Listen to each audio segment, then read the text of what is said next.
5 तरीके over thinking mind को control करो। बहुत अधिक सोचना एक जहरीला सांप की तरह होता है जो हमारे दिमाग को जहर से भर देता है। आवश्यकता से अधिक चिंता कर हम अपने आप को इस जहरीली आदत के जाल में फंसा लेते हैं और सबसे नेगेटिव आउटकम की कल्पना कर अपने मानसिक और शारीरिक स्वास्थ्य को नुकसान पहुंचाते हैं। ज्यादा सोचना हमारे पर्सनल रिलेशन को भी प्रभावित कर सकता है। जब हम सोचते हैं और नेगेटिव थॉट्स रखते हैं तो ये हमारे करीबी लोगों को दुखी कर सकता है और रिश्ते में तनाव पैदा कर सकता है। अगर आप भी इस समस्या से परेशान हैं तो ये 5 तरीके फॉलो करें और ओवर थिंकिंग की बीमारी से बचें।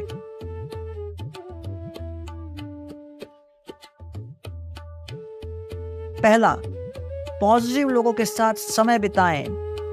ओवर थिंकिंग नेगेटिविटी से आती है, डर से आती है, इनसिक्योरिटी से आती है और ये सारी भावनाएं जो आपके करीब लोग हैं उनके प्रभाव से आपके अंदर आती है। पॉजिटिव लोग आपको खुश रखने में मदद कर सकते हैं और नेगेटिव लोग अपनी नेगेटिविटी से आपको ज्यादा सोचने में मजबूर कर सकते हैं।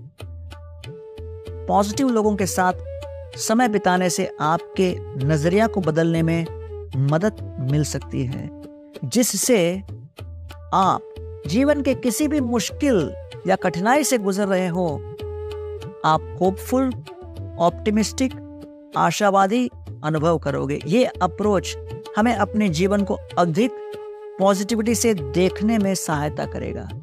हमारे दृष्टिकोण और आसपास के लोगों का हमारे जीवन पर गहरा प्रभाव पड़ता है। यदि हम पॉजिटिव लोगों से घिरे हुए हों तो हम पॉजिटिव रहेंगे और हम नेगेटिव लोगों से घिरे हुए हों तो नेगेटिव रहेंगे और अगर हम नेगेटिव हो तो ओवर थिंकिंग करेंगे।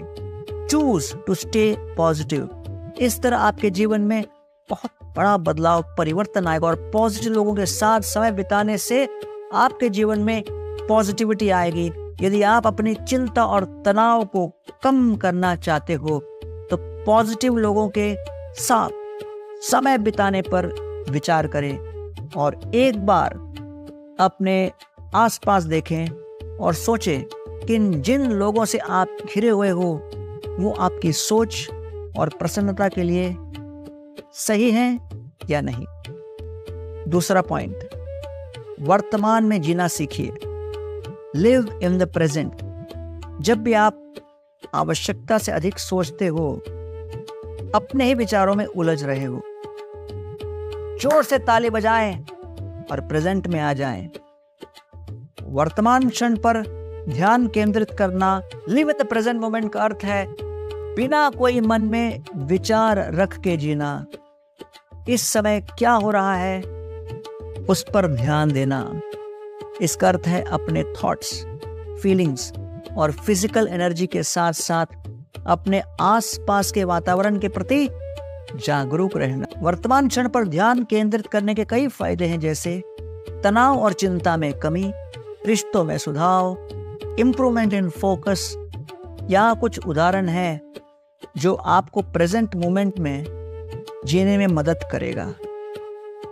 सबसे अधिक जब हाथ में माला लेकर हम जपते हैं हरे कृष्णा कृष्णा कृष्णा हरे हरे, हरे राम राम राम हरे हरे, तो अपने उंगलियों के स्पर्श को ध्यान देते हुए हम वर्तमान में आते हैं और उस वर्तमान में हम भगवान के नाम का ध्यान करने लगते हैं। जब आप किसी से बात कर रहे हो, सामने वाले पर अपना पूरा ध्यान दें, आंख से, नेत्रों से संपर्क बनाएं और कंप्लीट अटेंशन से सुने।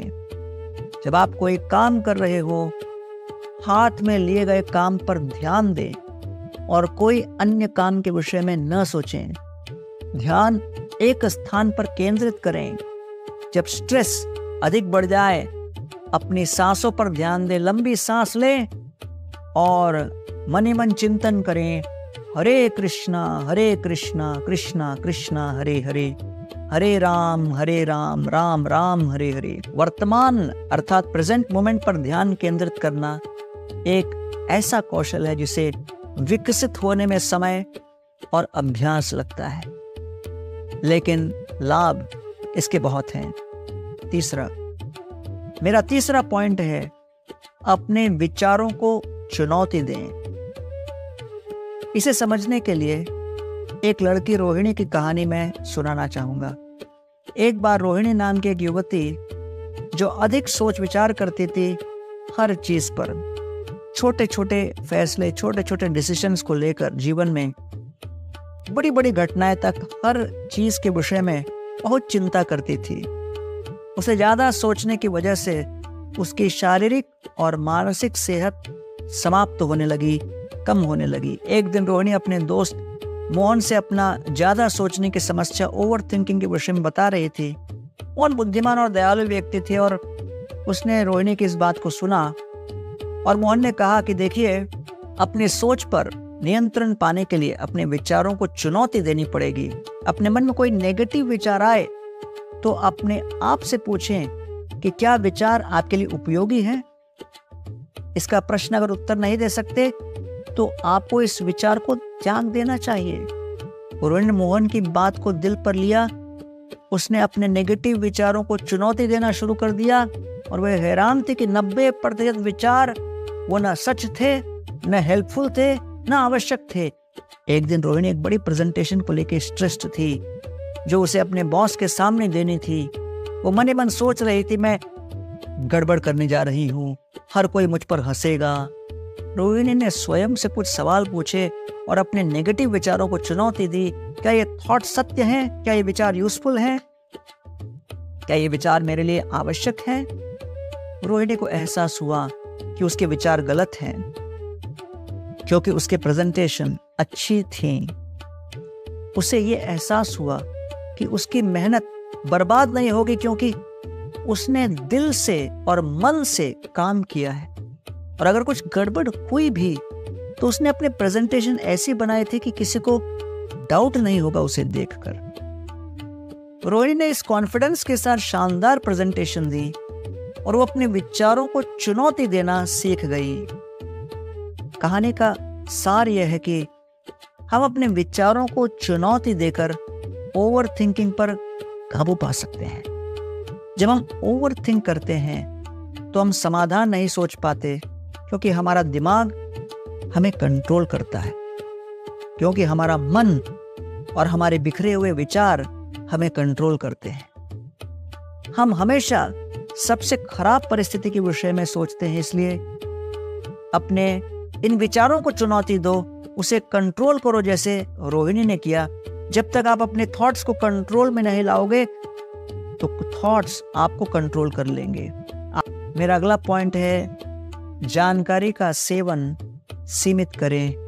Limit your information intake, go on an information diet. और ये मेरा चौथा पॉइंट है। आज के जीवन में हम आवश्यकता से अधिक जानकारी कंज्यूम करते हैं। किसके जीवन में क्या चल रहा है, किसने क्या कहा है, यह सब जान कर हम खुद चिंतित रहते हैं। हम अपनी जिंदगी को दूसरों से कंपेयर करते हैं और स्वयं ओवरथिंकिंग में बिजी हो जाते हैं। इन्फॉर्मेशन बहुत है, पर इन्फॉर्मेशन जो है वो हमेशा सच नहीं होगा। जो दिखता है वैसा नहीं होगा। एक नया शब्द मेरे कुछ युवा मित्रों ने मुझे सिखाया, ट्रिगर वार्निंग, जो आजकल जेन जी यूज करते हैं।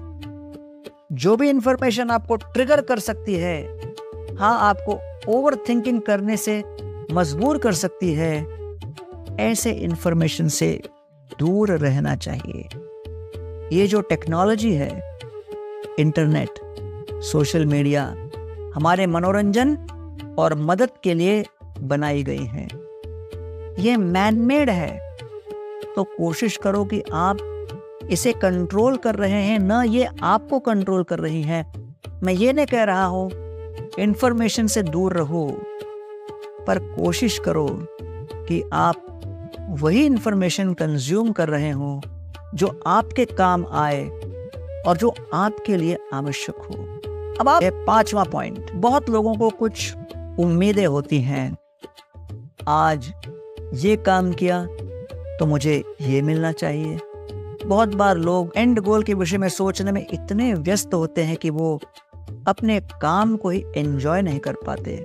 जैसे किसी को पता है कि उसे बोर्ड एग्जाम में 90% मार्क्स पाने की इच्छा हो, पर जैसे ही उन्हें आभास होता है कि उन्हें किसी पेपर में कम मार्क्स मिल रहे हैं तो चिंता करते हैं और फिर सोचते हैं अगर 90% नहीं मिले तो अच्छा कॉलेज नहीं मिलेगा, अच्छा कॉलेज नहीं मिला तो अच्छी नौकरी नहीं मिलेगी, अच्छी नौकरी नहीं मिली तो जीवन में क्या होगा, और इस प्रकार लोग परेशान हो जाते हैं। जब हनुमान जी लंका में थे तो बहुत समय तक सीता देवी मिल नहीं रही थी और सीता देवी न मिलने के कारण हनुमान जी परेशान होकर चिंता करने लगे, अगर मैं सीता को ढूंढे बिना अगर रामचंद्र जी को जाकर बताऊं कि सीता नहीं मिली तो रामचंद्र जी परेशान होकर हो सकता है जीवन समाप्त कर लें। रामचंद्र जी के जीवन समाप्त करने पर लक्ष्मण भी अपने जीवन को समाप्त कर दे। जब राम और लक्ष्मण के जीवन समाप्ति का समाचार अयोध्या वासियों को मिलेगा तो सारे अयोध्यावासी भरत और शत्रुघ्न समेत सभी माताओं के साथ अपना जीवन अंत कर देंगे, और वो सभी अपना जीवन अंत करेंगे तो सुग्रीव और सारे वानर भी अपना जीवन अंत करेंगे, और इस सब का कारण मैं रहूंगा, और मेरे कारण इतने लोग अपना जीवन त्यागने वाले हों तो मैं ही अभी अपनी असफलता से परेशान होकर अपना जीवन समाप्त करता हूं।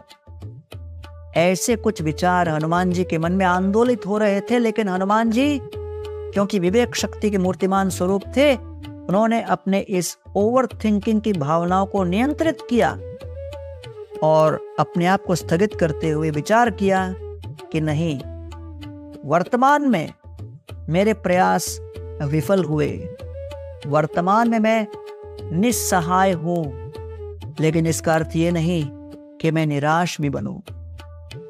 निस्सहाय होने पर भी आशावादी होना आवश्यक है। और हनुमान जी फिर प्रयत्न करते चले गए और कुछ ही क्षणों के पश्चात अशोक वाटिका में जाकर सीता देवी के दर्शन हुए। रामायण में प्रसंग क्यों आता है, ये बताने के लिए कि ये ओवर थिंकिंग का मामला कोई अभी कलयुग का नया प्रोडक्ट नहीं है। ये तो त्रेता युग में भी बड़े बड़े विभूति जैसे हनुमान जी ने भी कुछ कुछ क्षणों में जीवन के अनुभव किया है। Life is unplanned. आप कितना भी अधिक सोचें, ओवर थिंक करें, आप परिणाम को कंट्रोल नहीं कर सकते। इसलिए बी डिटैच्ड। इसलिए अगर आपको ओवर थिंकिंग बंद करनी हो तो अपने इन बिखरे हुए विचारों पर नियंत्रण लाएं, कंट्रोल करें। जैसे मैंने पहले भी कहा, मनुष्य के पास एक बहुत अच्छा उपहार है, मन। मन एव मनुष्याणाम कारणम मोक्ष बंधयोः। ये मन बंधन और मोक्ष दोनों का कारण बन सकता है। इस मन से आप दो चीजें कर सकते हो, सही रास्ते पे चल सकते हो और इस मन से प्रभावित होके अपना जीवन बर्बाद भी कर सकते हो। इसलिए भगवत गीता में भगवान कहते हैं, उद्धरेदात्मनात्मानं नात्मादम अवसादयेत् आत्मैव यात्मनो बंधुरात्मैव रिपुरात्मनः। श्री कृष्ण कहते हैं, one must deliver himself with the help of his mind and not degrade himself. The mind is a friend of the conditioned soul and his enemy as well. व्यक्ति को अपने दिमाग की मदद से खुद को बचाना चाहिए, न कि स्वयं को नीचा दिखाना चाहिए। मन बद्ध आत्मा का मित्र भी है और शत्रु भी। Now the choice is yours. आपको इस मन को अपना दोस्त बनाना है या दुश्मन बनाना है, ओवर थिंक करके।